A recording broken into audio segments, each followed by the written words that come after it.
As-tu déjà remarqué cela sans vraiment pouvoir l'expliquer?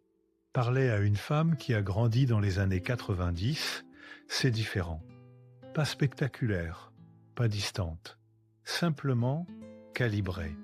Elle écoute sans se précipiter pour répondre, elle ne remplit pas chaque silence. Elle est présente sans jouer à être présente. Il y a en elle une stabilité qui ne vient pas seulement de l'âge. Elle vient de plus profond, de quelque chose construit avant que l'algorithme n'existe pour lui dire qui elle devait être. Aujourd'hui, nous allons nommer cette chose. Nous allons utiliser la science, et plus précisément, la théorie de l'attachement, pour expliquer pourquoi les femmes qui ont grandi dans les années 90 portent une architecture psychologique véritablement rare.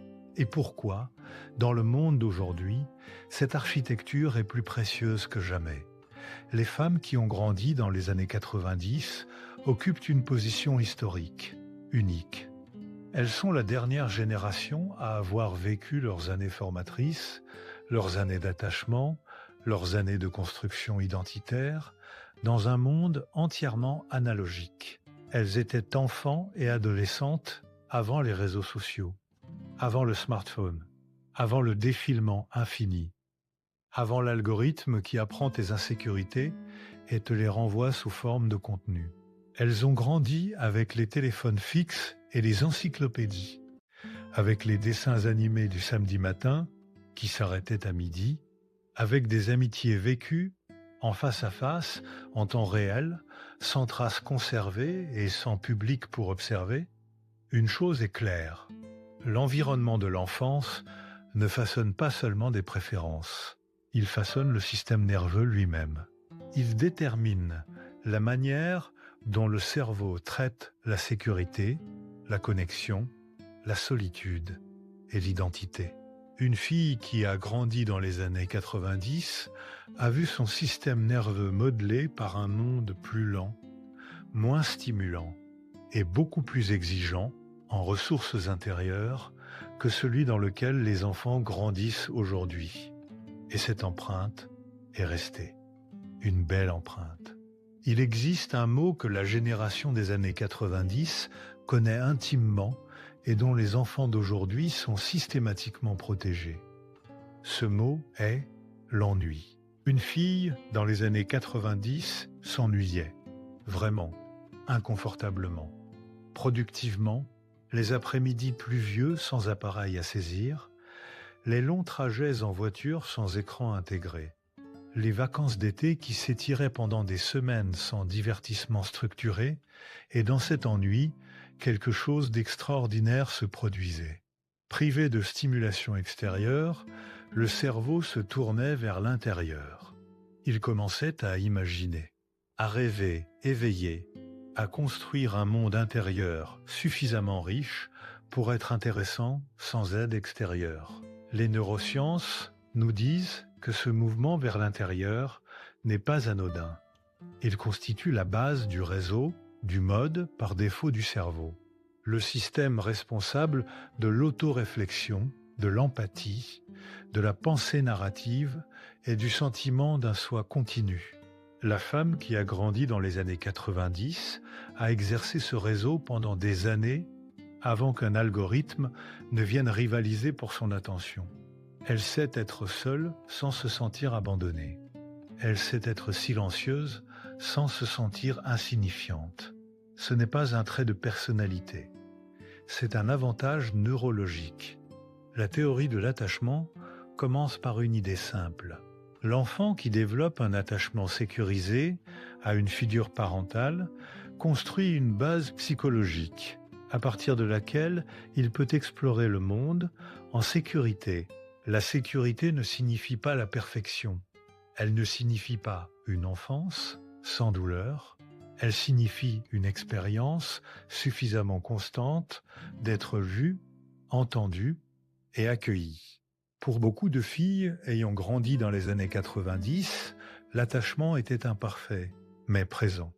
Les parents étaient plus physiquement disponibles.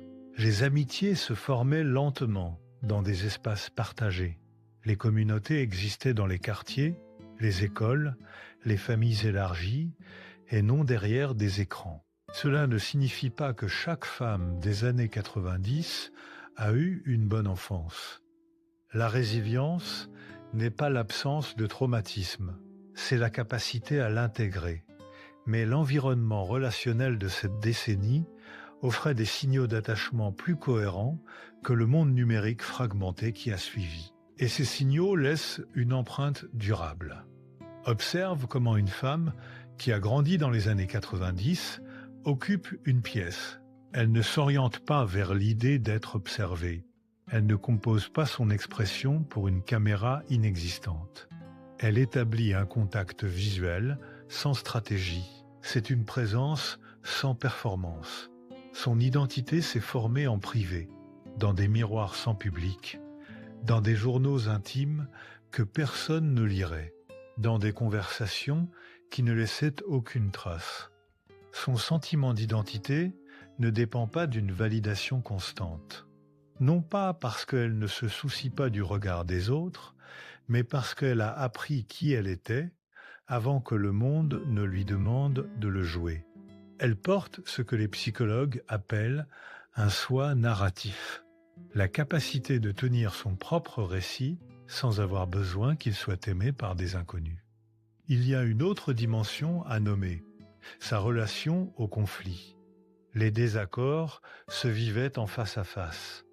Pas de blocage, pas de suppression, pas de disparition. Il fallait retourner à l'école le lundi et affronter la personne avec qui on s'était disputé. Il fallait apprendre un vocabulaire émotionnel, apprendre la tolérance du système nerveux, apprendre à rester dans des conversations difficiles. Les neurosciences le confirment. La capacité à tolérer l'inconfort relationnel est l'une des meilleurs prédicteurs de la qualité des relations à long terme, de l'efficacité professionnelle et de la résilience psychologique. Elle a appris à rester, pas parfaitement, pas toujours, mais suffisamment souvent pour porter cette compétence à l'âge adulte.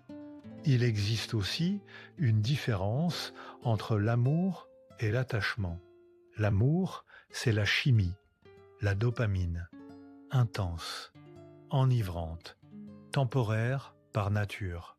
L'attachement, c'est ce qui reste lorsque l'intensité se stabilise, l'ocytocine, la sécurité, la certitude tranquille que quelqu'un sera encore là lorsque les feux d'artifice seront terminés. Beaucoup de femmes, des années 90, ont appris l'attachement tôt, non pas à travers le langage thérapeutique, non pas à travers des livres de développement personnel, mais à travers des années de proximité humaine lente et non médiatisée. Elles ne poursuivent pas l'amour, elles construisent l'attachement. Et cette différence est celle qui sépare les relations durables de celles qui brûlent intensément et s'éteignent rapidement. Les années 90 n'étaient pas parfaites.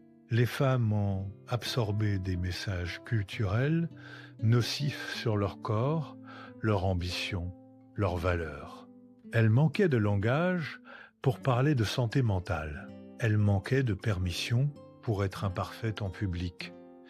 Mais ce qu'elles ont conservé, c'est un sentiment d'identité formé avant que les algorithmes ne façonnent l'image de soi. Elles ne sont ni meilleures que les générations plus jeunes, ni moins bonnes. Elles sont rares. Elles ont été façonnées par un monde pleinement humain, par l'ennui et l'imagination, par un attachement construit lentement, par le temps analogique. Ce qu'elles portent n'est pas de la nostalgie. C'est un héritage neurologique, une architecture psychologique bâtie dans un monde qui n'existe plus. Et le monde, plus qu'il ne le sait, en a encore besoin. Si tu es l'une de ces femmes, ou si tu en aimes une, comprends ceci. Ce qui paraît démodé est en réalité sophistiqué. C'est un soi construit de l'intérieur vers l'extérieur. Et rien de ce qui est construit ainsi ne se défait facilement.